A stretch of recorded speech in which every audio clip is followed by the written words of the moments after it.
Good morning बच्चों। जैसा कक्षा 7 हिंदी में पहला पाठ है हम पंछी उन्मुक्त गगन की। इस पाठ में के लेखक शिवमंगल सिंह सुमन जी हैं। इसके कुछ अंश कल आपको बताए गए थे, पढ़ाए गए थे। आगे के कुछ अंश हैं जो इस प्रकार से हैं। आप देखिए, लिखा गया है।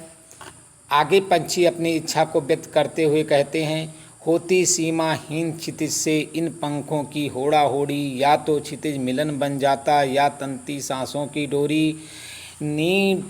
नीड न दो चाहे टहनी का आश्रय छिन्न भिन्न कर डालो, लेकिन पंख दिए हैं तो आकुल उड़ान में विघ्न न डालो।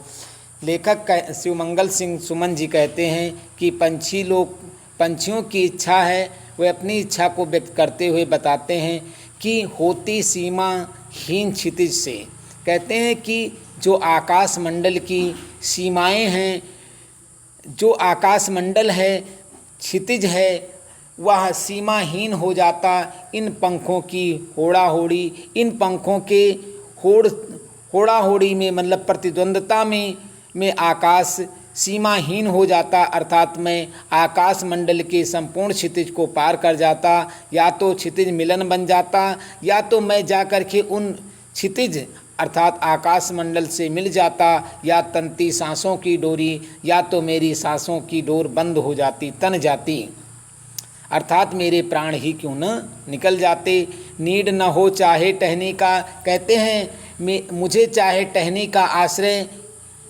टहनी का भी आश्रय ना मिले, आश्रय छिन्न भिन्न कर डालो। आगे कहते हैं पंछी लोग कि चाहे मेरे आश्रय को नष्ट कर डालो, लेकिन पंख दिए हैं तो आकुल उड़ान में विघ्न न डालो, अर्थात मुझे पराधीन मत बनाओ।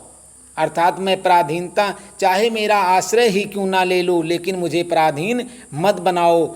अगर ईश्वर ने मुझे पंख दिए हैं स्वाच्छंद विचरण के लिए, तो मुझे व्याकुल मत करो, अर्थात मेरी इच्छाओं का हनन मत करो और मुझे स्वाच्छंद रूप से आकाश मंडल में विचरण करने दो।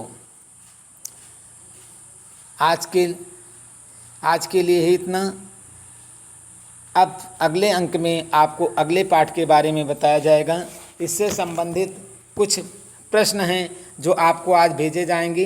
हम आशा करते हैं कि आप उनका सही और सटीक उत्तर लिखने में समर्थ होंगे। जय हिंद।